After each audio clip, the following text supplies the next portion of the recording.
Hallo und herzlich willkommen auf meinem Kanal I Love Kuba. Das hier ist die erste Folge im Jahr 2025 und wir starten direkt mit einem umfassenden Überblick über die aktuelle Lage in Kuba. Es gibt viele spannende Themen, die wir heute besprechen werden, von Wechselkursen über Energiekrisen hin zu neuen Flugverbindungen und geplanten Änderungen bei den Internettarifen. Bleibt bis zum Ende dran, denn auch dieses Mal gibt es wertvolle Informationen und interessante Einblicke. Sofern ihr meinen Kanal noch nicht abonniert habt, aber an Themen rund um Kuba interessiert seid, dann gebe ich euch jetzt einen Moment dazu, das zu ändern.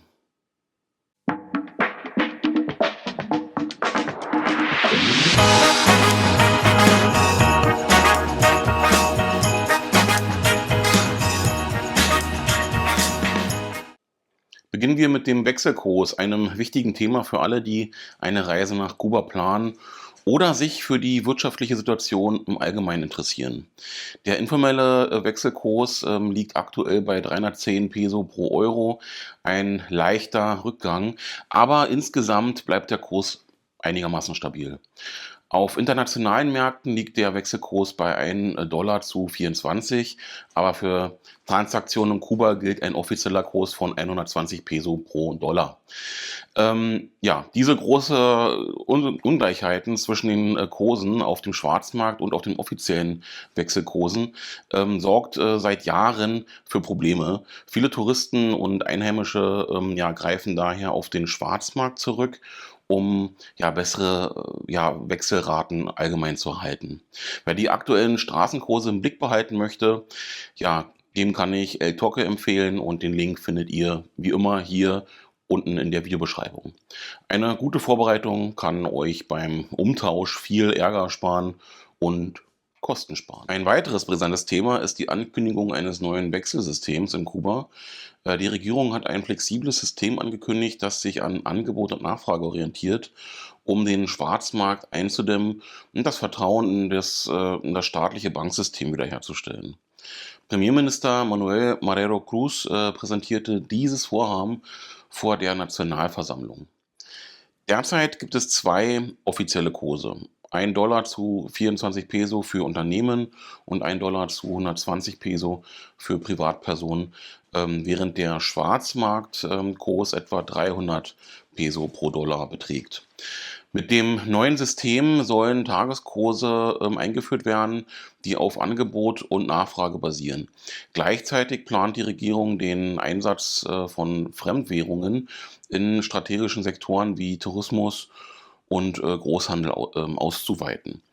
Kritiker warnen jedoch, dass die Maßnahmen zu kurzfristig gedacht sind, um die tiefergehenden ja, strukturellen Probleme der kubanischen Wirtschaft zu lösen.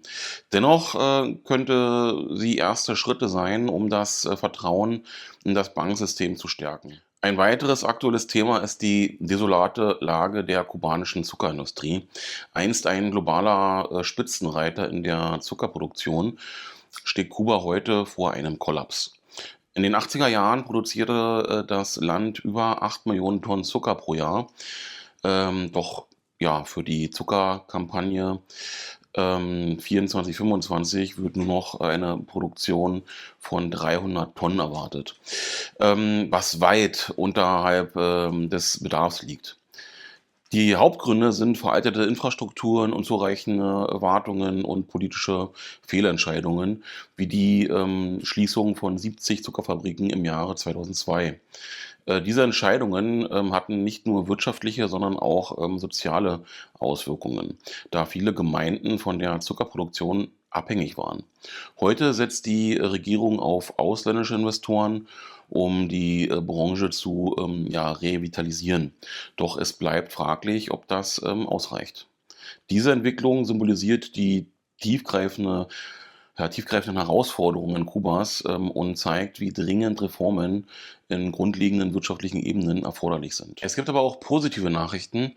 Neue Flugverbindungen erleichtern den Zugang zu Kuba. So bietet die spanische Airline Where to Fly eine Direktverbindung von Bratislava nach Eutin an, während das britische Startup Iron Travel ab April 25 Flüge von London nach Eutin plant. Beide Routen sind ein wichtiger Schritt, um den Tourismus in ja, weniger erschlossenen Regionen wie Eutin zu fördern.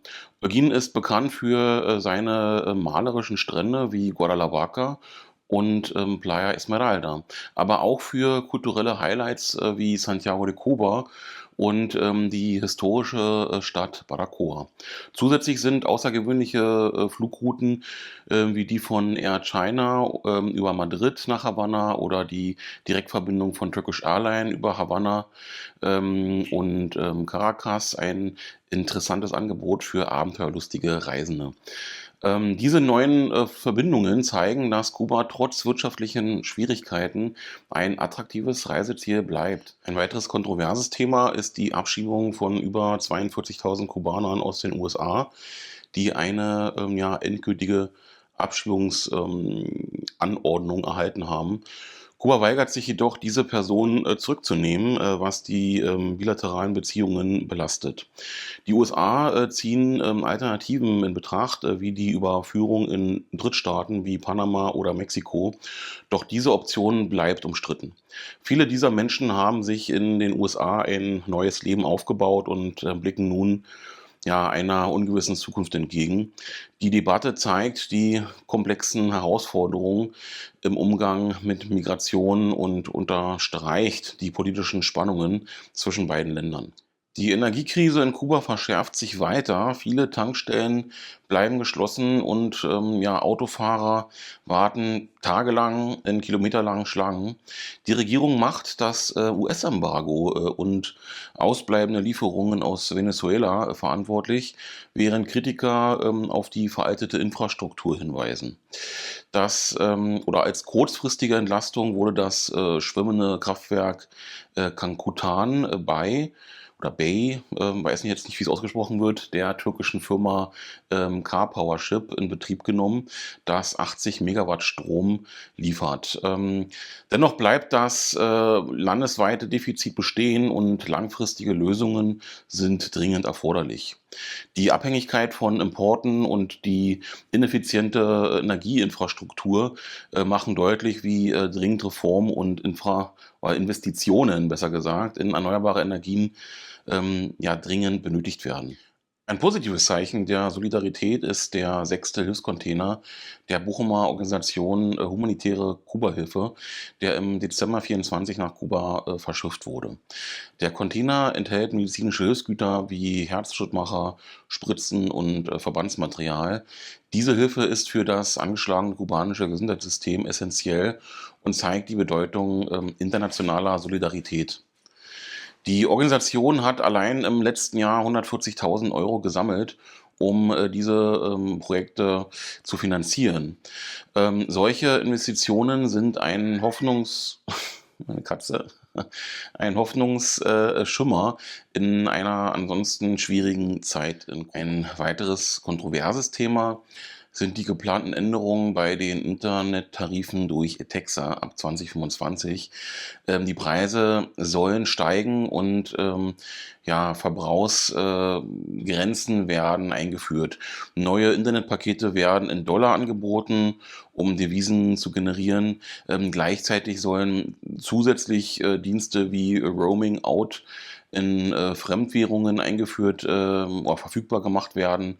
Kritiker bemängeln jedoch, dass trotz hoher Einnahmen keine Verbesserung der Infrastruktur erfolgt oder erfolgen wird. Viele Nutzer fragen sich, wohin die bisherigen Einnahmen geflossen sind und warum die Servicequalität weiterhin so schlecht ist. Diese Maßnahmen werden das ohnehin angespannte Verhältnis zwischen der Bevölkerung und dem staatlichen Telekommunikationsmonopol weiter belasten. Zum Abschluss noch ein Highlight. Schaut in meinen Online-Shop vorbei. Dort findet ihr Kuba-Kaffee in 3 Varianten, verschiedene Rumsorten und neuem Angebot auch Reiseschutzversicherungen. Mit jedem Einkauf unterstützt ihr meinen Kanal und meine Inhalte. Den Link findet ihr in der Videobeschreibung www.derletztewestkubaner.de. Ja, das war ein umfassender Überblick über die aktuelle Entwicklung in Kuba, von ja, der Zuckerkrise bis hin zu den neuesten Reformen. Ich hoffe, die Informationen waren hilfreich. Zu dem Zeitpunkt der Veröffentlichung dieses Videos werde ich bereits in Kuba sein. Ich werde zunächst YouTube Shorts, also Kurzvideos erstellen, während die Vlogs, also die normalen Videos dann erst im Februar starten. Zwischenzeitlich erwartet euch noch ein Video darüber, wie ich mich auf die Reise vorbereitet habe. Freut euch ja, auf spannende Einblicke. Hasta luego und bis bald. Ciao.